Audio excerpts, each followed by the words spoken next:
Well, hello everyone, Texie88 here and welcome to another review. And now I'm taking a look at Ocean's 1986 game Street Hawk, which is based on an American television programme of the same name. It only lasted for one series containing 13 episodes. I get the feeling it was trying to to emulate similar success to what Knight Rider did, but the twist in Street Hawk is that instead of it being a super sports car with computerized capabilities in it, it's a super motorcycle instead.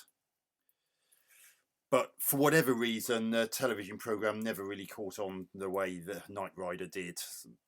But presumably it was popular enough to get its own computer game, and that's what we're going to take a look at here as we look at the Spectrum version of this game. So let's get this going. So I'll redefine the keys.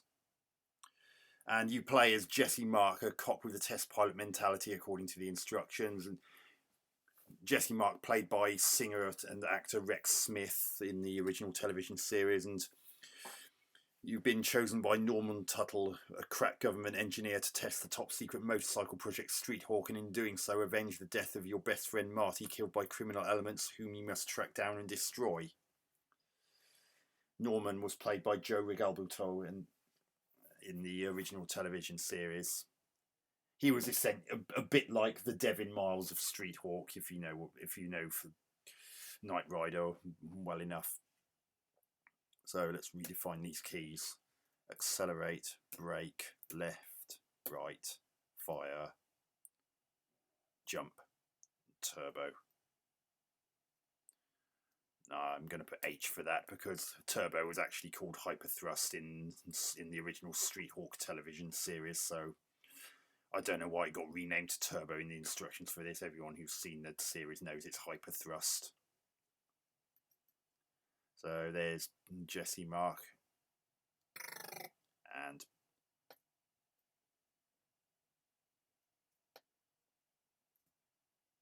these are innocent people. You don't really want to be shooting them because not only do you lose points, but you will also get the police on your tail, and you really don't want that because it will make it more difficult. And as you can see, you can jump.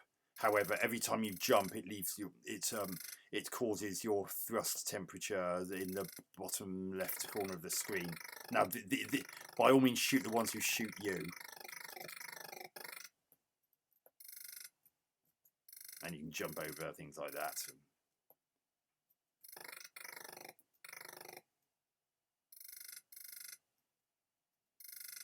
Yeah, don't shoot the innocents, as I explained earlier. There we are.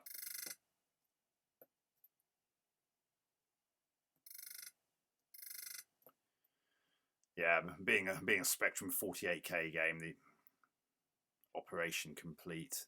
Now I just need to shoot people as they come out of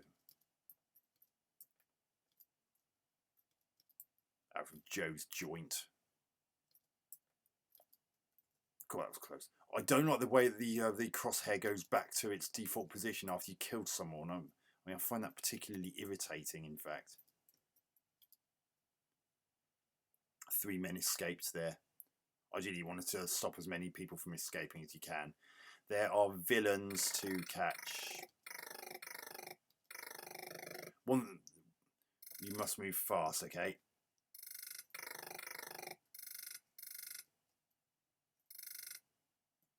Go on, Jesse.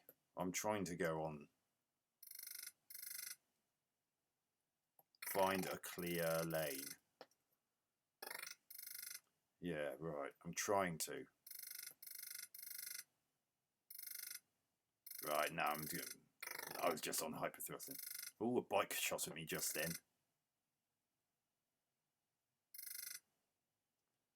Operation complete. Rinse and repeat. What? I would have preferred if there could have been some sound in this. It's a bit sparse. Damn it. Why does the crosshair have to reset every time you shoot someone? Damn it.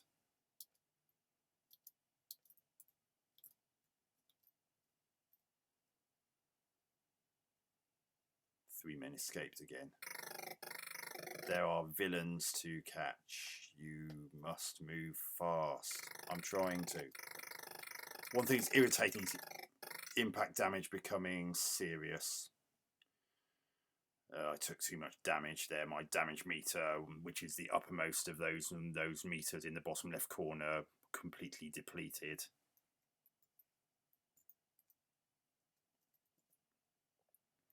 Let's give that another go. There are villains to catch. You must move fast. Well, considering this is a superbike, it seems to take its bleeding time to get going. Ooh, damn it.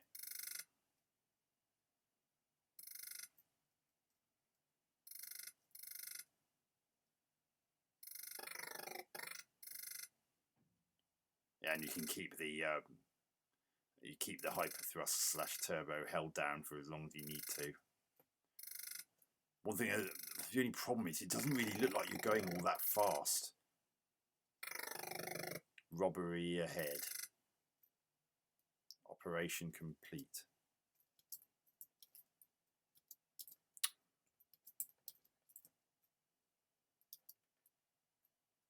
Oh, damn it. You have to aim at where they're going to be, not where they actually are. Oh, damn it. 2 men escaped that time. There are villains to catch. You must move fast. I'm trying to, Norman. I've got less than half my damage meter left, and that guy just rear-ended me, and now I've got even less left. Another thing I don't like about this is that you have to be exactly behind a vehicle in order to shoot it.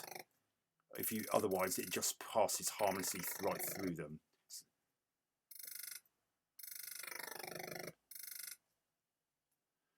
Yeah, this is very reminiscent of a slow version of Spy Hunter, really, isn't it? Well, this section is. Apart from that, it's just.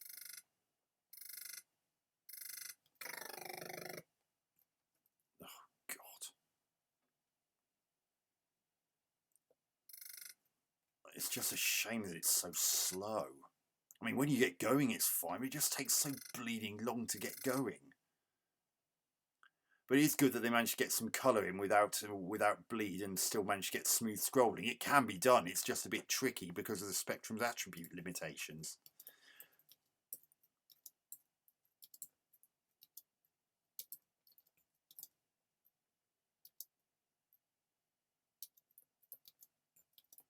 Why? Damn it. Ugh. 2 men escaped again. Why do they keep robbing the same place? Oh yeah, memory limitations. Only had 48k to put. See, look, it just goes straight past them if you're not exactly behind them. Come on, move it.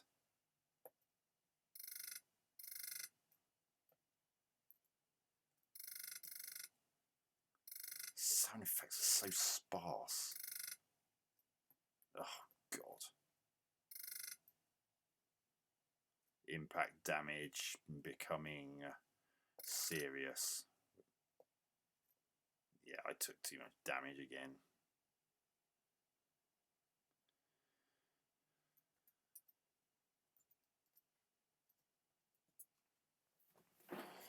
And that's pretty much it. That's Street Hawk for the Sinclair ZX Spectrum.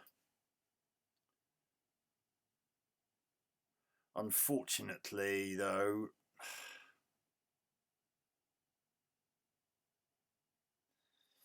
it's a bit dull.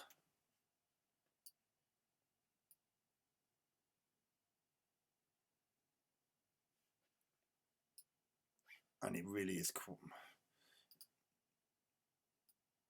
And it really is such a shame, especially with Ocean's name attached to it.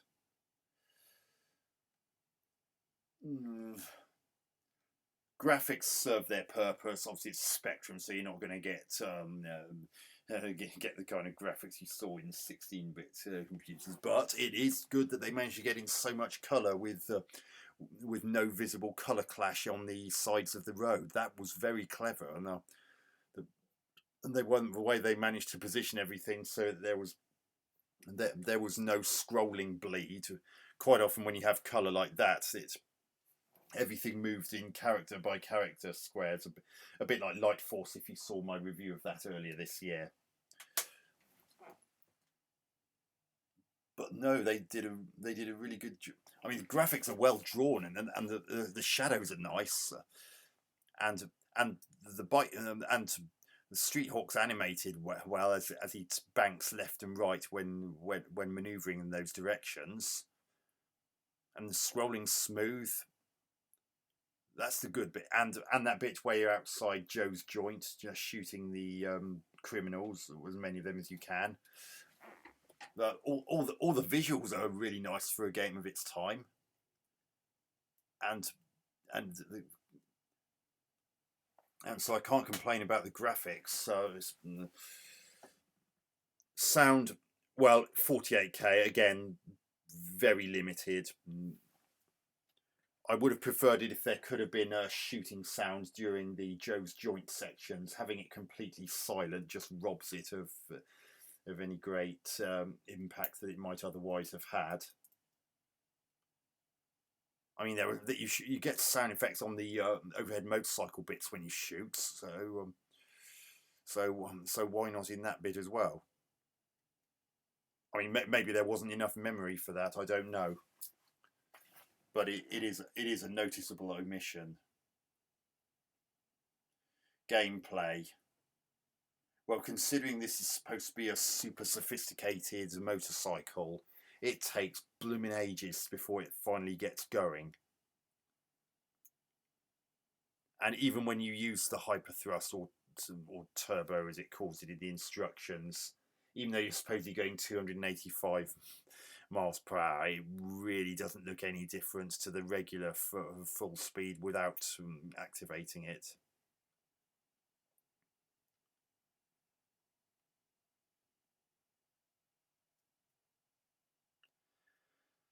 Yeah, so and basically everything just moves so slowly that it robs it of any great excitement.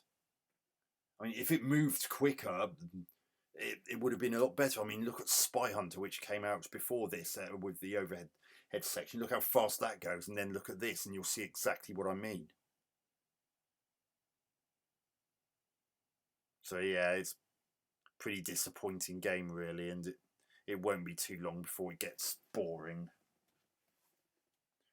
So I'm going to give Street Hawk on the Spectrum 4 out of 10. Nice graphics, beautifully smooth scrolling, but everything else about it is a bit of a duck. It plays okay, but it's just too slow to be particularly thrilling. So anyway, I hope you enjoyed that review. Catch you on another one soon. Texie88 out.